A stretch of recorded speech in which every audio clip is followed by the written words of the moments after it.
Good afternoon, ladies and gentlemen, distinguished guests. I am Officer David Laughlin, the Academy Class Advisor for Montgomery County 1st Academy Class by way of Maryland State Police and Correctional Training Commission. On behalf of the Executive Director, Montgomery County Administration, and Academy staff, welcome to the graduation ceremony for Montgomery County Entry-Level Class 2101. Please stand and remain standing for the procession of Class 2101 by Maryland Academy Instructor Corporal Kulu and the National Anthem by retired State Trooper Mr. Roy Younger. Left, left, right, left, left, left, left, right, left, left, left, left, right, left, left, left, left, right, left, left, left, left, right, left, left, flag, up, right, right, flag, freezing, up. Oh, say, can you see by the dawn's early light what so proudly we hailed at the twilight's last gleaming, whose broad stripes and bright stars through the perilous fight o'er the ramparts we watched were so gallantly streaming, and the rocket's red glare, the bombs bursting in air, gave proof through the night that our flag was still there. Oh, say does that star-spangled banner yet wave o'er the land of the free and the home of the brave? It is my distinct honor and privilege to introduce to our distinguished guests on stage this afternoon, our keynote speaker, Secretary Green, Robert Green, from Maryland Police Correctional Training Commission, Director of Correctional Training, Ms. Jane Sachs, Montgomery County Department of Correction and Rehabilitation Director, Ms. Angela Talley, Montgomery County Department of Corrections and Rehabilitation, Warden Malagary, Montgomery County Department of Corrections and Rehabilitation, retired Senior Sergeant, yours truly, David Laughlin. And from Montgomery County Department of Corrections and Rehabilitation, class spokesperson, case manager, Gina Thompson. There's also numerous Montgomery County and MPC, TC Academy staff in the audience. We appreciate them taking the time out to attend this ceremony with us this afternoon. The introduction of our keynote speaker, Mr. Robert Green, was appointed Secretary of Maryland Department of Public Safety and Correctional Services by Governor Larry Hogan in May 2019.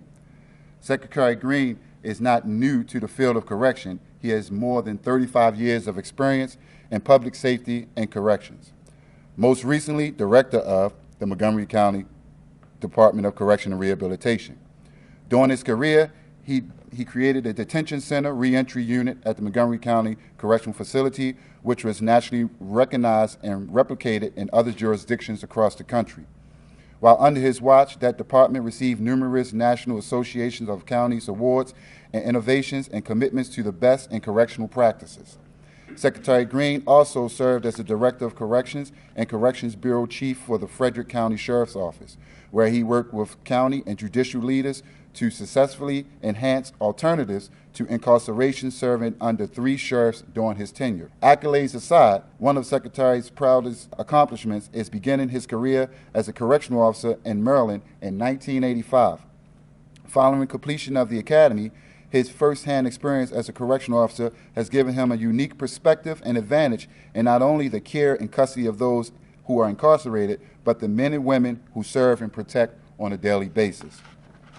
Known as a get-things-done type of professional, Secretary Green hopes to continue the impactful reentry work he began as a correctional officer, applying some of those same strategies and successful programs within state facilities. A significant number of men and women who are incarcerated today will be released. Public safety is dependent upon the work we do to assist those in custody to return to the community and prosper. Good afternoon.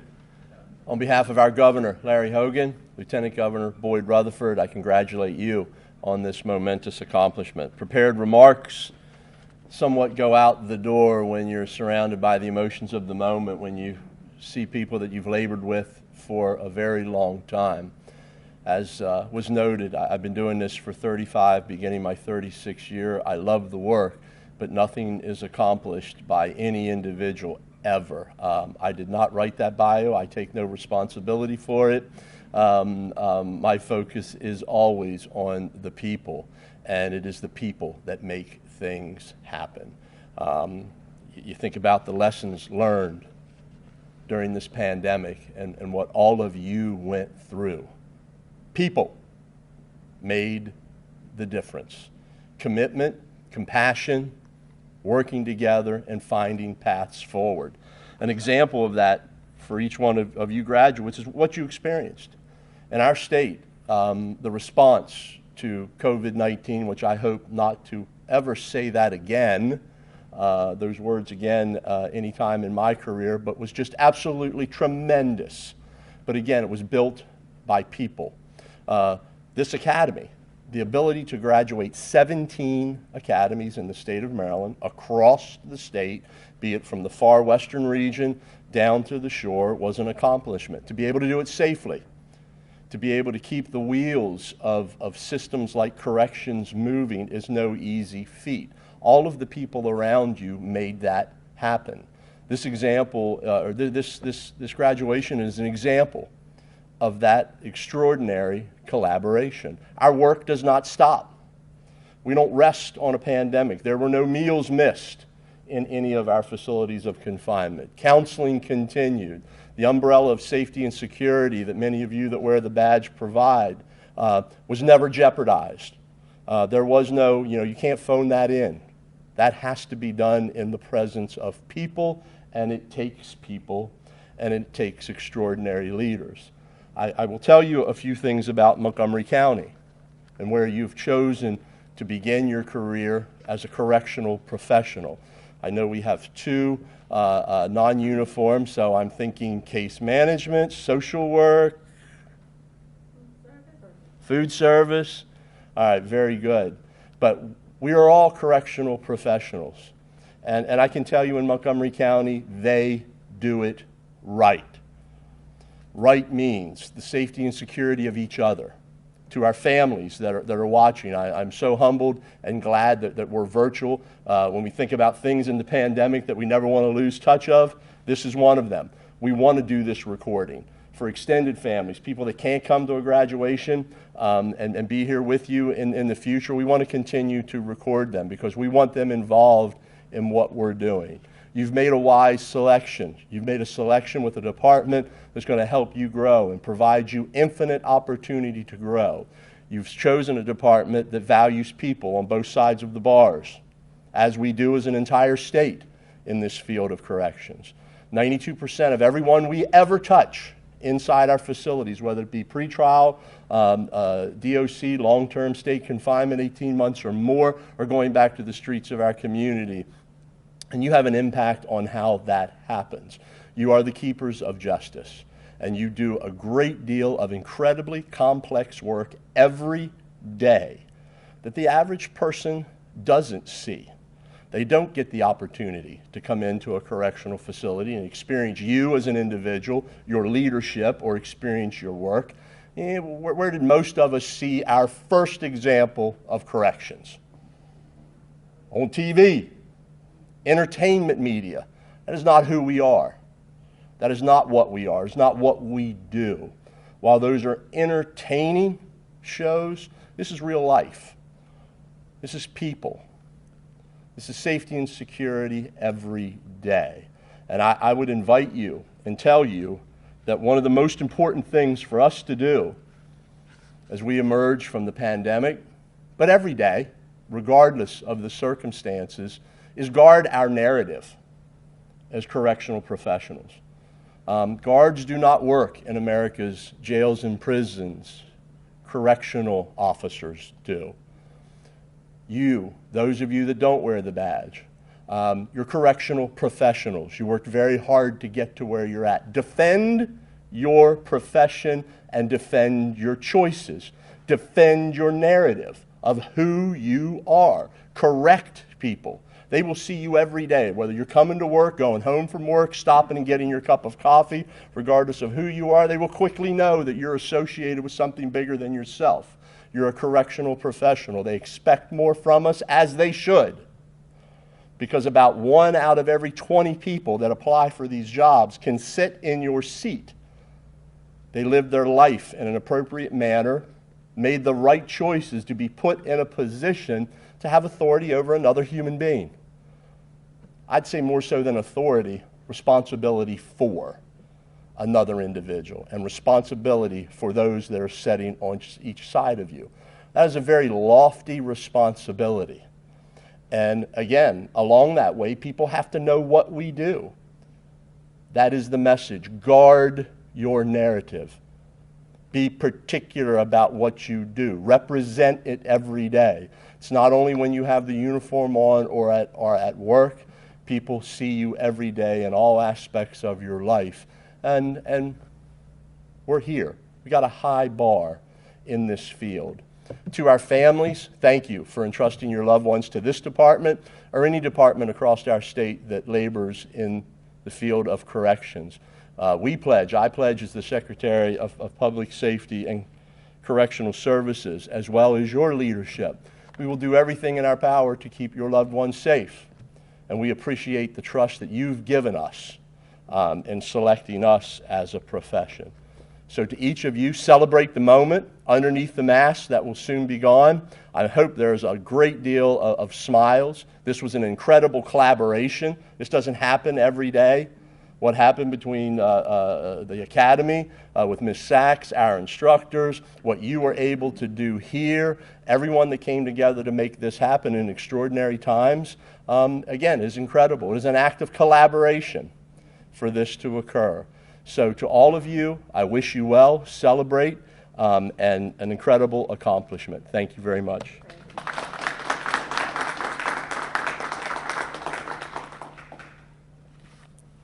I think Mr. Green was looking at my speech, y'all. Each graduating class selects one of the members to represent them as a class speaker. This afternoon's graduating class selected case manager Gina Thompson. I will now call on her to deliver her class speech.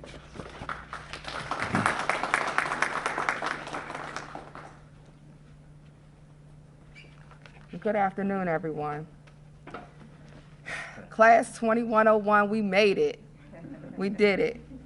I want to first say thank you to everyone who played an instrumental part in allowing this academy to occur, because I know this was no easy feat, but it was well worth it, and we have all become a well-blended family. I'm very humbled and very thankful that my class elected me to speak on behalf of them. Today, I am very humble and very honored. We are one blended family. We have individuals here who are from Cameroon, Africa, who are from Tanzania, who are from Liberia, individuals from Jamaica, Korea, Washington, D.C., Silver Spring, Maryland. So we are one big blended family.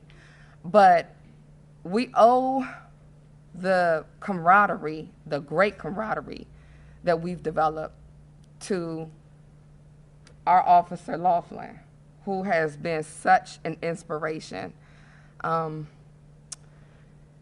Officer Laughlin, you have been such a great leader. We could not have asked for anyone better, more resourceful, someone who has just given so much of their self to make sure that we succeed. I'm sure everyone has heard of the No Child Left Behind Act. Well, Officer Laughlin's mentality is no recruit left behind. He is determined that everyone will succeed and everyone will do well. Just like a church is not a building, training is not a facility. So we did not have to be in Sykesville to receive the training that we got. We received the most excellent, exemplary training that we could ever ask for. We could have been up in the mountains. We could have been down in the holler, as some country people say. We could have been anywhere, and we still would have gained the same level of excellence that Officer Laughlin brought to us. I don't know if anybody knows about baking or about baking cakes. I would like to think that I do know a little bit about baking cakes. So I'm going to use this analogy. When you're baking a cake, it's not just about having specific ingredients. It is about knowing how to alternate those specific amounts of ingredients at the right time. If you have a cake and you try to put the flour in before the butter, your cake is not going to rise right. Well, Officer Laughlin knew how to use the exact measure and when to alternate the discipline, the structure, the love, the wisdom, the knowledge, everything. He knew how to make sure that we became golden high risers. And I am so proud of this class and so proud of Officer Laughlin for allowing us to come together to develop us as the correctional staff, Montgomery County's finest. It's not just about our values, our norms, our integrity, but it's also about how we decide each morning that we wake up, how we are going to start our day. And one thing that our instructor has instilled in us is that if you make up your mind and you decide it's going to be a good day, it's going to be a good day. And I think many individuals, they undervalue how important that is, not only to your mental health and well-being, but to security in the institution.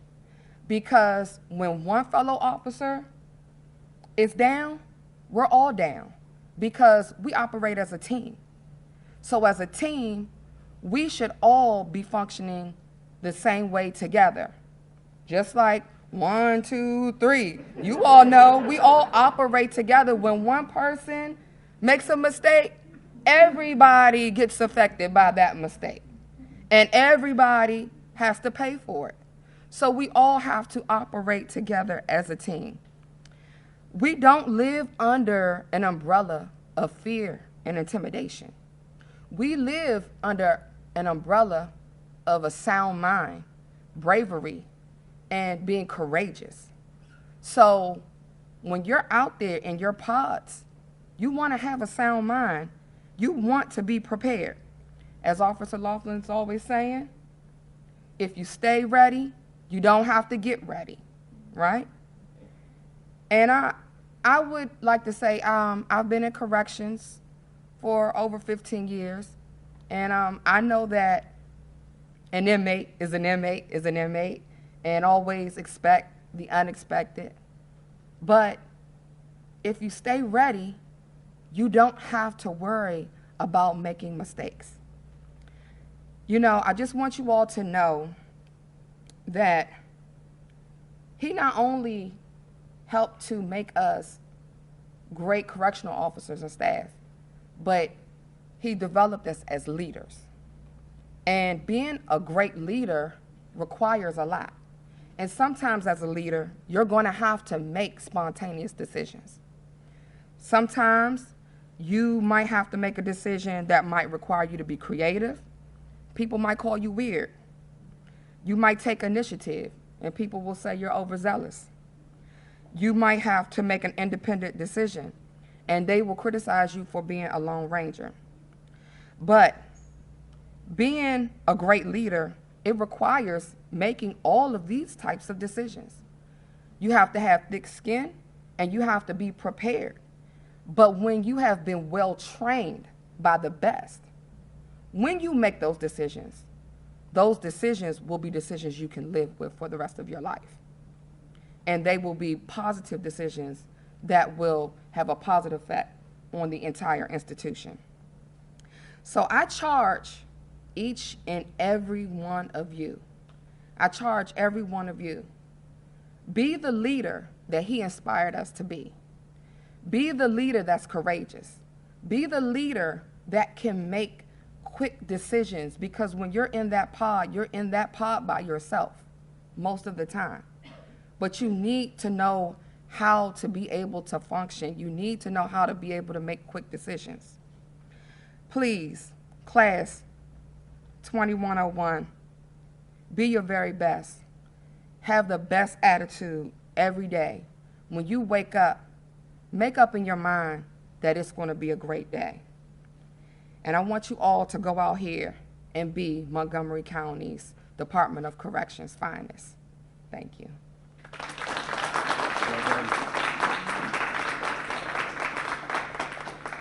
Wow.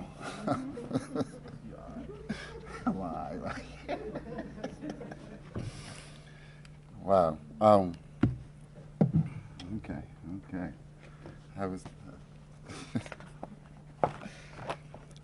I tell you, it's amazing how the universe works, and you find yourself in situations where one thing piggybacks off another thing, and if I wasn't sure, I believe that Secretary Green and Ms. Thompson was looking at my notes. Okay. 2101, it is truly an honor and a privilege to stand before you as your advisor. Who would have thought? I've been asked numerous times if me coming to Montgomery County that this was part of a plan, and the truth is no. However, everything that is always was and always will be. Someone thought it, the universe heard it, and it manifests. And once it entered my mind, doubt didn't exist. And here I am, proud of the outcome. Proverbs 18:16 says, a man's gifts opens doors for him and bring him before great people.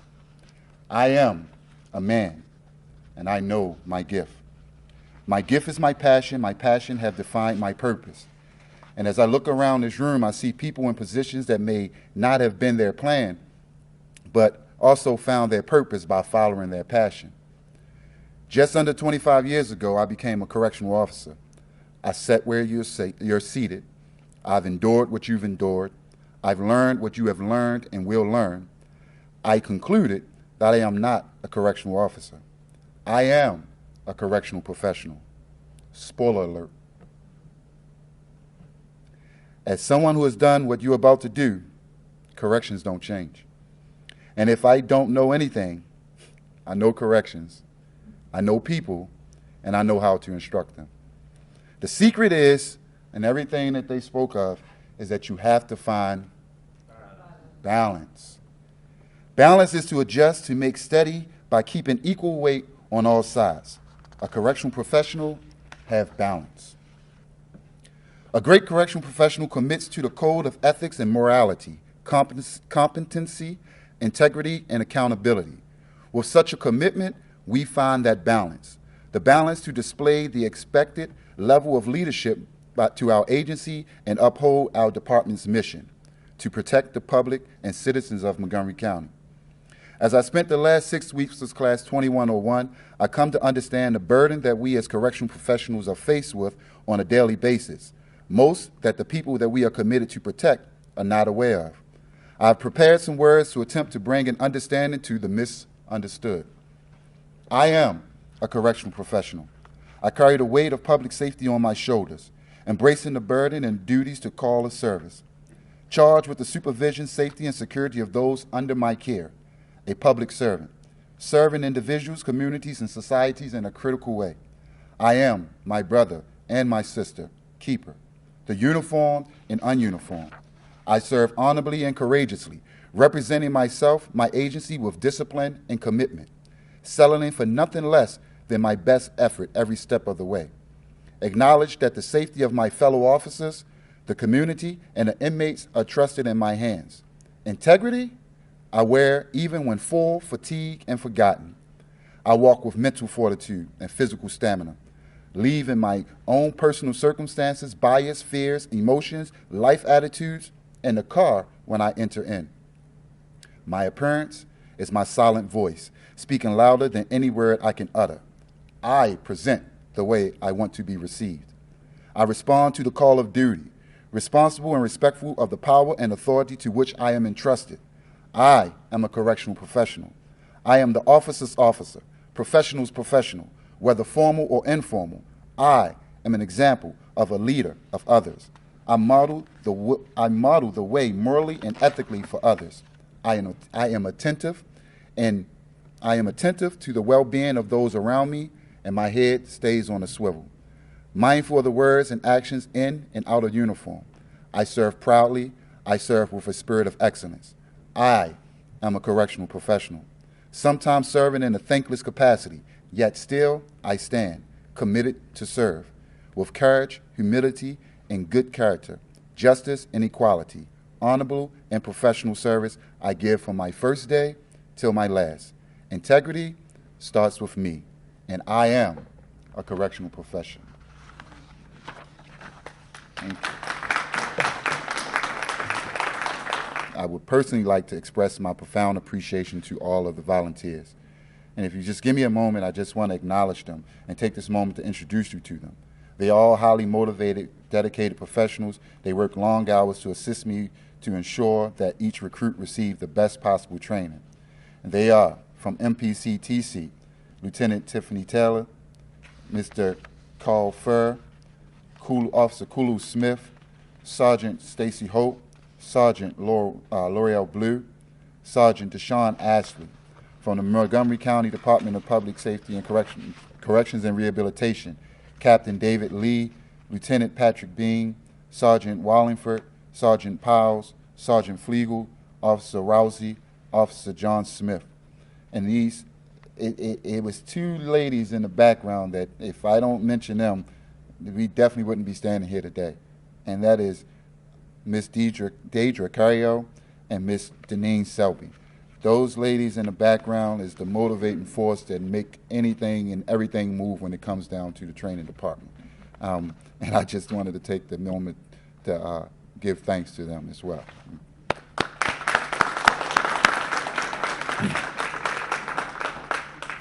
And now it's the time that we all been waiting for, the presentation of the certificates. I would like to ask the members of the DIs to come forward as we prepare the presentation of the certifications for our graduates. Please feel free to take photos. The certifications will be presented to the class by the members of the DIs.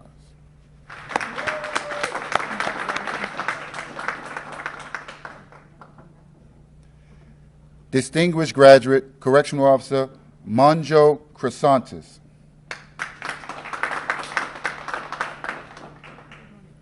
The distinguished graduates maintained a 95% grade point average or higher with no demerits.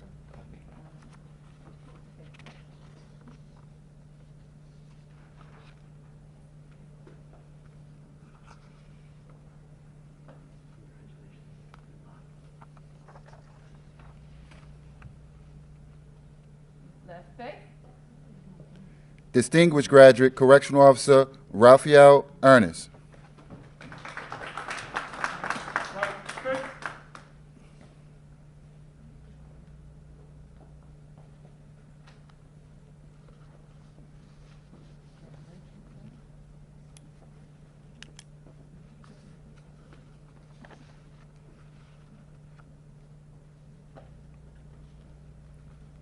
Distinguished graduate, mental health therapist Hannah Lee.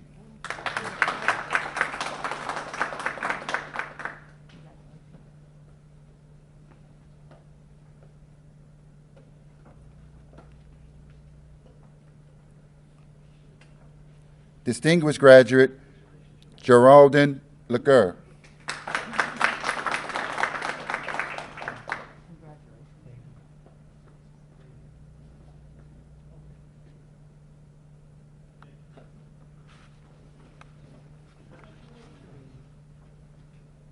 Distinguished graduate, Dietary Officer Alvaro Munoz.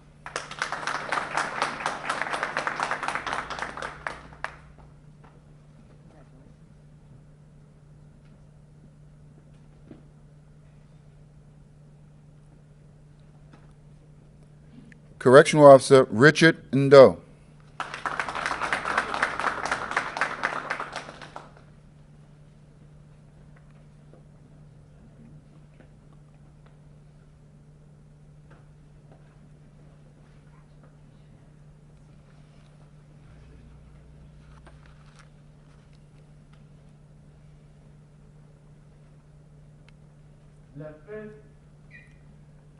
Distinguished graduate of Correctional Officer Sandrine Gumjo.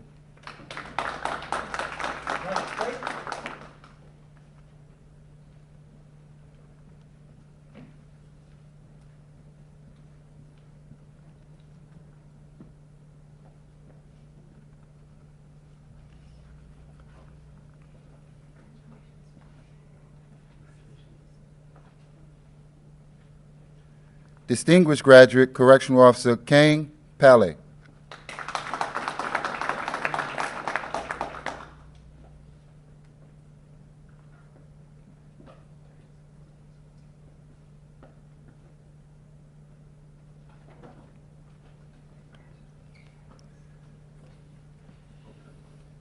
Distinguished graduate Case Manager Gina Thompson.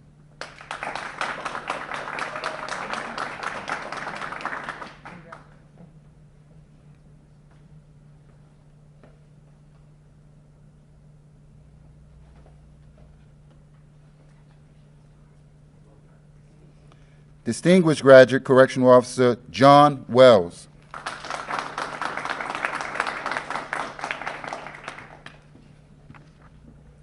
I want to give greetings from the Maryland Police and Correctional Training Commissions. Thank you again to Officer Laughlin. His head's going to be so big when he leaves here today. And anyone else, all the staff back here in the back of the room that work with me every day, people that worked with me in the past. And above all, congratulations to the graduates. This is the third time I've met with them. This is a great group. Generally, I have to admit, when I see that many certificates with distinguished graduate on it, I'm questioning it. And I'm thinking, boy, I'm going to go back and look at those grades. I don't have any question about this class. You all did it. You nailed it. And I want to congratulate you for that. You did it with ease. You had a lot of support. Ms. Talley, you couldn't get a better support to every single recruit here. You should all be patting yourselves on the back. You are now certified and trained to do one of the most important jobs in public safety. You'll soon find out that many people don't see it that way.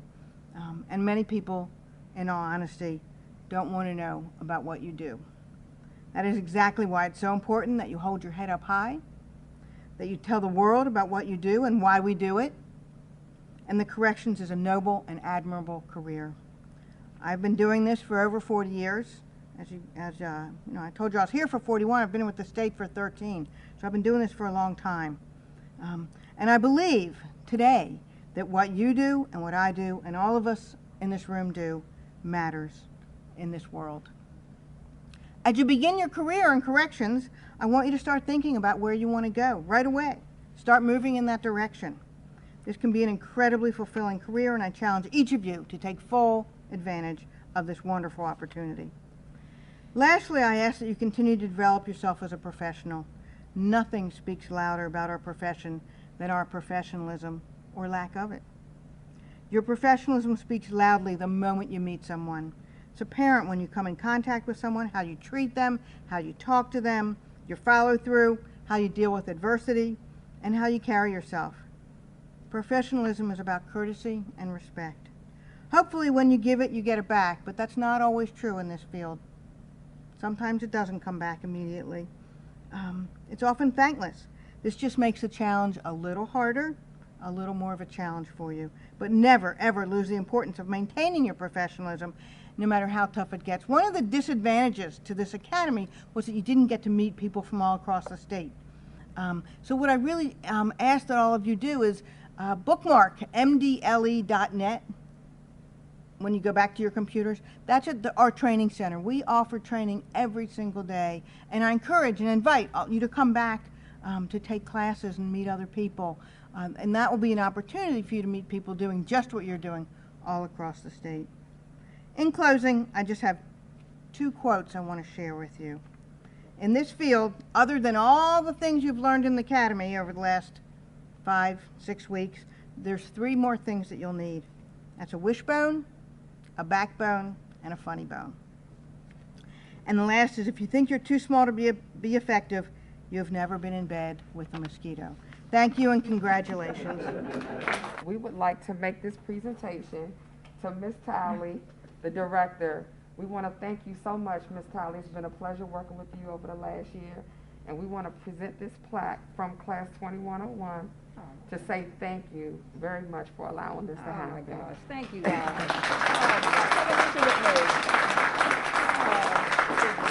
Thank you so much. Y'all not gonna ask me to speak, are you? Am I speaking again? Thank you guys so much. You know, this is not just a one-person show. You know, it takes all of us. I have my division chiefs here. I have Ward Member Gary, Ms. Beckley, Stevens, Mr. Stevenson, and Ms. Cody, and all of the managers who, you know, I get to collaborate ideas. And when we were thinking about this academy, it was back and forth with them. How do we make this work? And I probably worked on Ms. Carrio's nerves every day, the training manager, because I'm like, we're going to get this done. We're going to get people through, and we're going to get people certified. And so, you know, I do my pushing, but everybody, it doesn't come without the problem solving and the responsibility being shared amongst everyone and not just me. But thank you so much. Thank you.